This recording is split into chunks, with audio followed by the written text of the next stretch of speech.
నమస్తే, welcome to జస్వితా food garage. నేను మీ లక్ష్మి. ఈరోజు తయారు చేసుకునే రెసిపీ వామాకు బజ్జీ. దీనికి కావాల్సిన పదార్థాలు: వామాకులు 1 కప్పు, శనగపిండి 1 టేబుల్ స్పూన్, బియ్యం పిండి 1/2 టేబుల్ స్పూన్ వరకు అల్లం వెల్లుల్లి పేస్ట్, 1/2 టేబుల్ స్పూన్ కారం, చిటికెడు వంట సోడా, 1/2 టేబుల్ స్పూన్ వాము, డీప్ ఫ్రైకి సరిపడా ఆయిల్, రుచికి సరిపడా ఉప్పు. ముందుగా ఒక మిక్సింగ్ బౌల్ తీసుకొని అందులో 1 కప్పు వరకు శనగపిండిని యాడ్ చేయాలి. అదేవిధంగా క్రిస్పీనెస్ కోసం బియ్యం పిండి,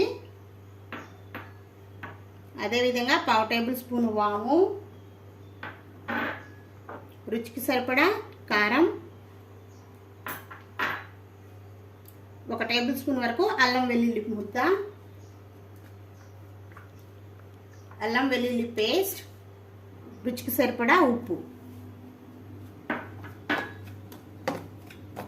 ఈ విధంగా మనం వేసినటువంటి బియ్యం పిండి, శనగపిండి అన్నీ బాగా కలిసే విధంగా కలుపుకొని చివరిలో 1 చిటికెడు వంట సోడాను కూడా యాడ్ చేసుకోవాలి.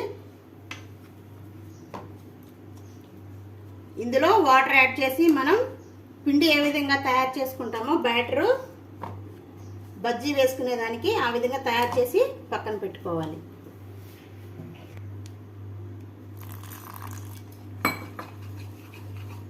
ఈ విధంగా కొంచెం కొంచెం వాటర్ యాడ్ చేసుకుంటూ మరీ పలుచగా కాకుండా మరీ చిక్కగా కాకుండా మనం పిండిని తయారు చేసుకోవాలి.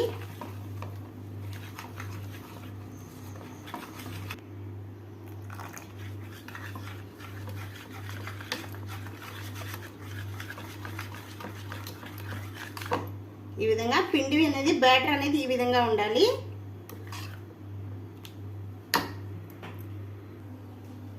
ఈ విధంగా తయారు చేసినటువంటి బ్యాటర్లో మనం ఈ విధంగా వామాకుల్ని డిప్ చేసి డీప్ ఫ్రై చేసుకోవాలి.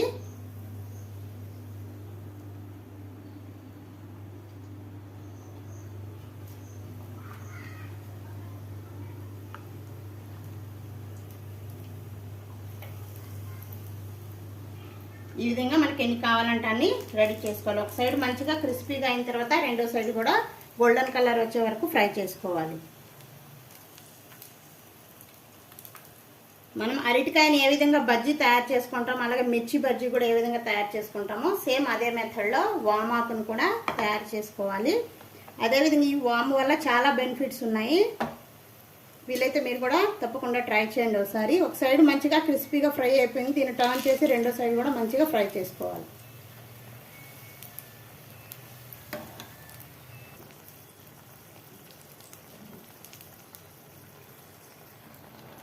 ఈ విధంగా రెండో సైడ్ కూడా మంచి గోల్డెన్ కలర్ వచ్చే వరకు ఫ్రై చేసుకోవాలి. ఫ్రై అయిపోయాయి, వీటిని తీసి ఒక టిష్యూ పర్చన్ ప్లేట్లో పెట్టుకున్నాం. ఎక్సెస్ ఆయిల్ మొత్తం అబ్జర్వ్ చేసేసుకుంటుంది. ఈ విధంగా మనకి ఎన్ని కావాలంటే అన్ని బజ్జీ రెడీ చేసేసుకోవచ్చు.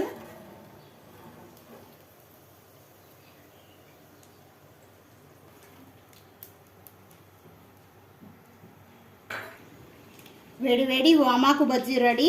దీన్ని కెచప్తో సర్వ్ చేసుకుంటే చాలా బాగుంటుంది. ఈ వీడియో నచ్చినట్లయితే please like, share and subscribe my channel.